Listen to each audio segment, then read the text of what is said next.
जब आप कोई बड़ा स्टेप लेते हैं ना तो आप डर जाते हैं, आप नाकामी से डरते हैं। जब आप नाकामी से डरते हैं ना, आप कभी कामयाब नहीं हो सकते।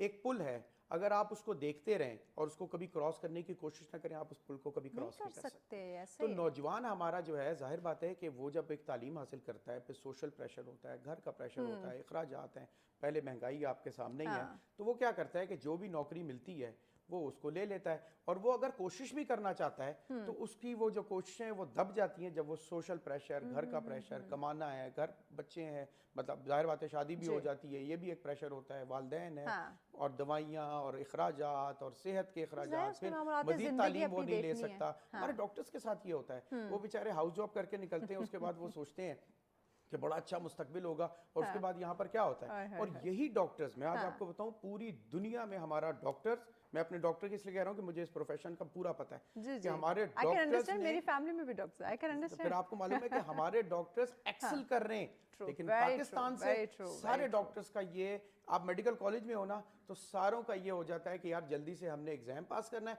और हमने पाकिस्तान से जाना है, जाना नहीं चाहते। मैं आज आपको बताऊं, हाउस जॉब हो, चाहे कोई आपकी क्लिनिकल ट्रेनिंग हो, ऐसी मेहनत से काम करते हैं डॉक्टर्स, इसके बावजूद के नामसाए जो हालात होते हैं वो इतने खराब होते हैं, मरीज ज्यादा होते हैं, मजबूर होते हैं। एक एक डॉक्टर 400-400, 500-500 पेशेंट 6 घंटे में देख रहा होता है, कैसे देख सकता है, क्या प्रेशर होता है उस पर। तो जाहिर बात है, तो अब आप जो आपकी बात है, तो वो जो देखते हैं कि जैसी नौकरी मिले, इवन हाउस जॉब का जो डॉक्टर है, वो आपको मैं बताऊं, ये जो ट्रांसक्रिप्ट कंपनीज हैं जिनमें ट्रांसक्रिप्शन होते हैं उसमें जॉब कर लेते हैं, कि उनकी ये हालत है क्योंकि उनको पैसे लेने होते हैं, उन्होंने इतना पैसा अपनी स्टडीज पे पहले ही लगाया होता है। हाउस जॉब भी कुछ लोगों ने ऑनरी की हुई होती है, तो उसके बाद वो देखते हैं कि जो जॉब उन्हें मिल रही है वो वहां चले जाते हैं। कुछ डॉक्टर्स हैं बेचारे, वो वैसे ही, मैं आपको हकीकत बता रहा हूँ कि किसी भी क्लिनिक में जाके सिंपल न्यूट्रिशनिस्ट की जॉब कर रहे हैं, न्यूट्रिशनिस्ट क्योंकि उनको चाहिए तो वहां पर वो बैठ गए, फिर ट्रांसक्रिप्ट कंपनीज उनको ले जाती हैं। तो कोई सिर्फ ये डॉक्टर्स का मैं आपको हाल बता रहा हूँ, जो पूरी दुनिया में आप ये समझते हैं सबसे ज्यादा पैसे कमाने वाले ये डॉक्टर्स होते हैं। पाकिस्तान में ये हाल है, बिल्कुल, तो आप बाकी लोगों का हाल समझ लीजिए। एंकर बड़े पैसे कमाते हैं, डॉक्टर्स के लिए भी यही है, लेकिन यहाँ पर अगर डॉक्टर्स का ये हाल जो मैंने आपको बताया है, तो आप समझ लें कि आम बंदा तो वो क्या कारोबार करेगा, तो उसने तो यही पकड़ना है, मरता क्या ना करता, मुझे नौकरी दे दो, जो भी मिले तो वो कर लेता है। एक वो समझते हैं कि चले एक मखसूस इनकम हमारी मंथली आती है, मंथली इनकम आती रहे और घर बार चलता रहे, ये उनका बेचारों का एम रह जाता है।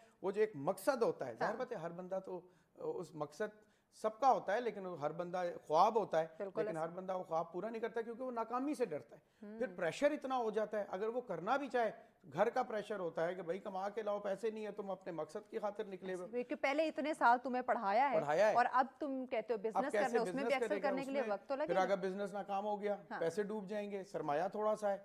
फिर आप ये देखें कि हुकूमत की तरफ से कुछ भी सपोर्ट नहीं होती। एक होता है ईस्ट टू बिजनेस इंडेक्स, वो पाकिस्तान का देख लें कितना है, मेरे ख्याल 105 या 106 है। वो मुल्क जिसको तरक्की देनी है, उसमें ईस्ट टू बिजनेस इंडेक्स तो ऐसा होना चाहिए कि 10 साल तक टैक्स नहीं होना चाहिए। यहाँ आज आप बिजनेस शुरू करें, सारे टैक्स वाले आ जाएंगे, फिर जो काम शुरू करेंगे उसकी अथॉरिटी बन जाती है। वो अथॉरिटी बजाय आपको प्रोटेक्ट करने के, वो अथॉरिटी आके आपसे और लाइसेंस के नाम पे ले लेती है, पता नहीं मैंने क्या कर लिया। फिर जनाब वो एक मेट्रोपॉलिटन आ जाती है, मेट्रोपॉलिटन का आपको लाइसेंस लेना पड़ता है, फिर इनकम टैक्स का अलग आप पर वो सिस्टम हो जाता है। तो ये इस तरह मुश्किल हम देखते हैं।